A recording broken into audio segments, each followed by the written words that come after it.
Why, hello there, and welcome back to War Thunder.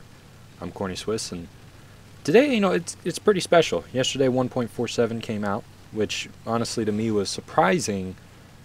It was surprising until about, I don't know, maybe 12 hours before it happened, because just didn't know, and then I see the server maintenance thing, and then people on Reddit were freaking out, so I was like, maybe I should freak out too.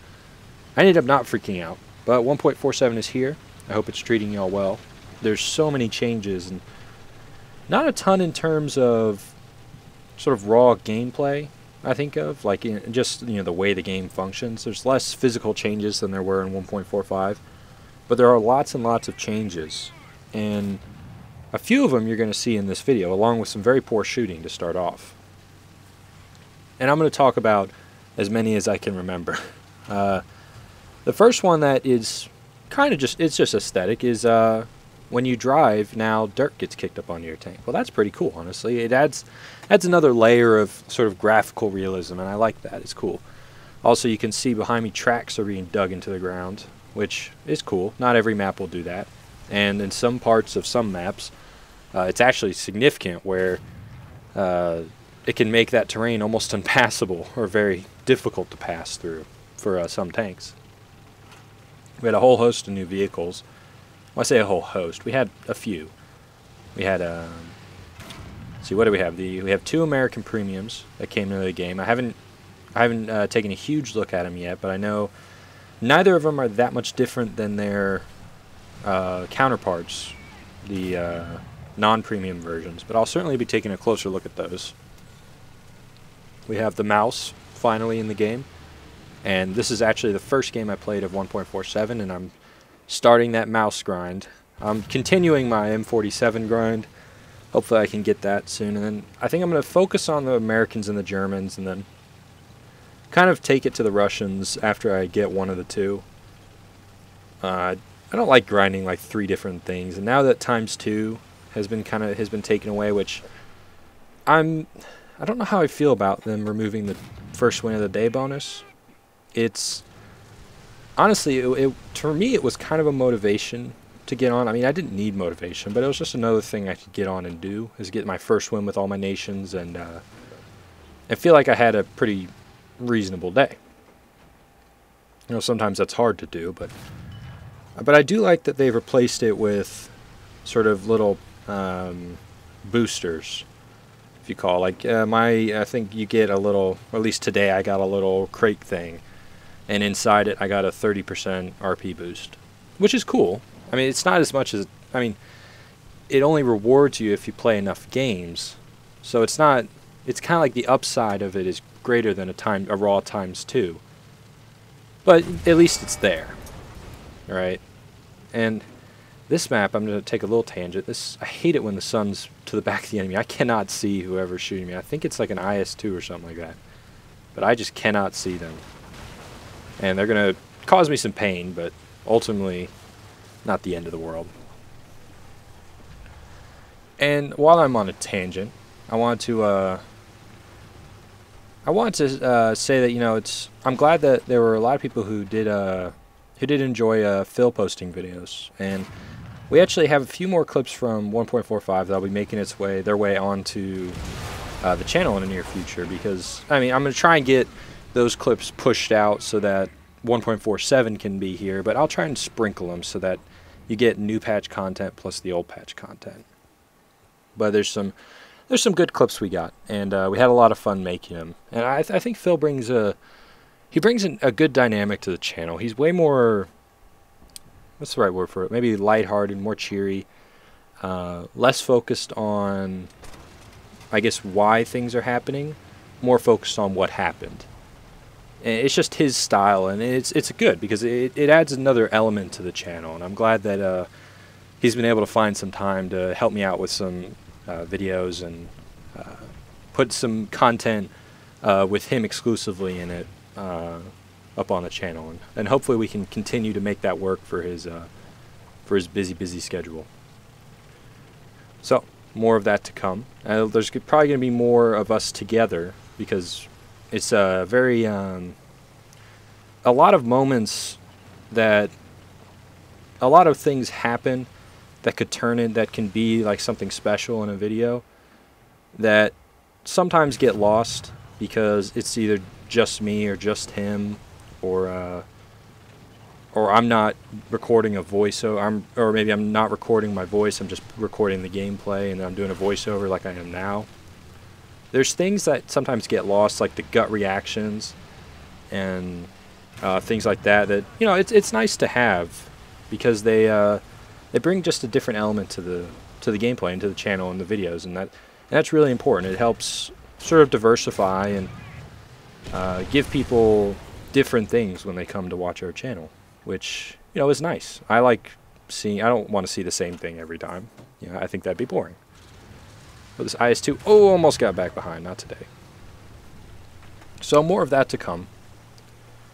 I have a Absolute Simulator battle gameplay from 1.45 that I'll be trying to find the time to upload. I mean, this one was this video is going to be kind of long. It's about, you know, 19 minutes. That's pretty long for what I had planned. But the Absolute Simulator games, those last a very long time. So I'll try and find time to put a voiceover on it and bring that to you. And hopefully by that time, we're on to completely 1.47 replays. You know, and hopefully my various grinds go well, and I can bring gameplay from some of the newer tanks. I mean, there's lots of new planes as well. I mean, I've started researching the B-29 because, I mean, I was researching the Banshee, but, I mean, I think it's become fairly obvious. I don't play planes a whole lot. I really focus on tanks. Tanks is what I enjoy the most. Planes is a very nice sort of... oh, and we're going to see the new kill cam. That's pretty cool. I like this new kill cam. I think it kind of gives you an indication of what they hit you with, like what the shell looks like, and then also where from, and still the same information about how it, like where it penetrated and things like that, which is really good. So it's nice to see an upgraded kill cam. What was I saying before that? Oh, and you know, I generally play air battles with like my friends, like the video a couple maybe a few days ago now, where it was myself and 3 friends of mine that we all jumped into an arcade battle and flew around, and that was it was pretty fun, right? They are generally more into planes than I am. I'm way more into tanks, so yeah, I'm generally going to focus on tanks, but it's nice to have people like Phil, who's maybe a little bit more into planes than I am, and then some of my friends who have started to play the game and kind of getting into it, and they're into planes. So it's, you know, it helps me balance what I'm doing. I know people have asked about plane reviews, and my thoughts on plane reviews is that it's way easier to review a tank because of how, you know, things like armor matter more on a tank. Armor doesn't matter a whole lot in the air, in my opinion. I mean, your wing can get sawed off just the same, right? So, and also I'm just not that good at planes, so it's difficult to review something when it's difficult for me to establish some type of credibility, right? In tanks, I try and establish the fact that, you know, in these replays, I did this correctly, so, and these are the results I got out of it, you know, and then you build your own opinion based on that. Very sour, I believe that's a Tiger 2 right there. So plane reviews, not so much in the cards, but it's something I'll leave open that maybe someday I'll decide to pursue. But back to 1.47, right? I've been getting a question that I've gotten a lot, that my answer's kind of changed now that 1.47 is out. Which tank should I get first? Which rank 5 specifically? The King Tiger 105 or the Yak Tiger? My thought has always been, if you enjoy the Ferdinand, if the Ferdinand is your tank, then you should get the Yak Tiger, because it's very similar to the Ferdinand in a few respects. Obviously the gun doesn't have the same rate of fire, but it's still a very heavily front armored tank destroyer. You know, that's what the Ferdinand is. And if you didn't enjoy the Ferdinand very much, then you should pursue the King Tigers, because the Ferdinand playstyle is very similar to the Jagdtiger, and if you didn't enjoy the Ferdinand, you won't enjoy the Jagdtiger as much as you would the King Tiger. Well, my answer, I think that's what I've always advocated. So which one do you prefer the best? I personally believe that with the addition of the mouse, I think the mouse is going to be an overall better tank than the Jagdtiger. I don't have very much evidence to support that. That's just the feeling I have. It's the sort of the gut feeling that I have that the Jagdtiger is kind of, I mean, you're getting the same gun on a more effectively armored chassis. And one of the main reasons that I guess I prefer the mouse over the Jagdtiger is the mouse has a turret, right? And that 75mm coaxial gun, I mean, I don't think it's that good, but at close range it can be pretty useful. Its shell velocity is way too low to be useful at long range or even range finding or anything like that. However, it can be useful for sort of defending yourself while the main gun loads. But something that's different, as far as I can tell on the live server than it was on the test server, is that the turret traverse of the mouse is way slower, which is probably more accurate. Because on the test server, the mouse's turret could turn pretty quickly. It was a very, very quick turret traverse. And on the live server, according to, as I went in test drive and drove it around and tried to turn the turret and things like that, and it generally seemed to be very sluggish compared to what it was before. So with a slower turret, I think it's going to require the mouse to stay back farther. It's going to be more difficult to go forward because if you have a medium tank blitzing you, you won't be able to keep your turret on them. You won't be able to you're certainly not going to be able to turn the tank quite as well. So something to keep in mind. But hopefully I can grind out the mouse, finish the M47 as well. Eventually I'll do the T54 1949 and bring reviews of all three machines. Obviously I'm closest to the M47, so we'll probably see that one next. But the mouse is certainly somewhat of a priority for me because I like the tank, and you know, and I never got it in World of Tanks. I never got the mouse, but it was always something I had wanted to try and pursue, but I just didn't want to do it.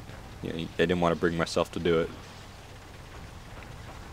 But you know, because in my opinion, the mouse in World of Tanks, I prefer the 100, just because of some more flexibility involved and you know, things like that. But what's happening in this battle is I've basically gone the same route that I went in my Jagdpanther.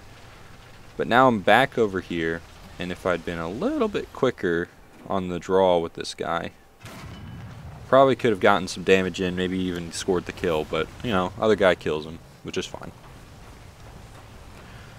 And now as a team, we're going to start pushing down these roads and attack the cap circle. But there's been some really interesting things I've seen with people I've done in 1.47. For example, it seems like some, you know, because one of the things I mentioned is that, you know, when you drive over ground now, the ground can get chewed up. Apparently, it can get either chewed up to the point where, or you can chew up the ground in like craters and things like that and create hull down positions, which is nice. So there's going to be a lot more, I want to say, flexibility when it comes to how you position yourself. And you can kind of see dirt on the front of the tank, but I hadn't quite noticed it yet when I was playing, but eventually I'll give you a good look at the front of this tank, and it's pretty dirty.